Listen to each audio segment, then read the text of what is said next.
Santunan tersebut naik merupakan bentuk kepedulian pemerintah kepada masyarakat, khususnya yang mengalami kecelakaan dan melihat sisi keuangan jasara harja yang memungkinkan.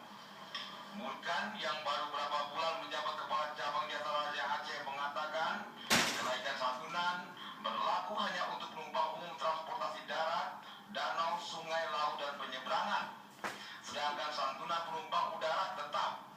Hal itu berdasarkan Peraturan Menteri Keuangan Nomor 15 PMK 10 2017 dan Nomor 16 PMK 010 2017. Santunan korban meninggal dunia dan cacat tetap dari ketentuan lama 25 juta rupiah menurut ketentuan baru naik menjadi 50 juta rupiah per orang. Biaya perawatan dari maksimal 10 juta rupiah naik menjadi 20 juta rupiah per orang, dan biaya penguburan dari 2 juta rupiah naik 4 juta rupiah.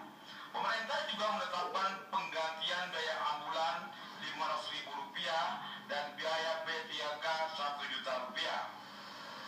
Kenaikan santunan ini tanpa adanya kenaikan premi. Maksudnya begini, bahwa negara melalui jasara harja memberikan kenaikan santunan sebesar 100%.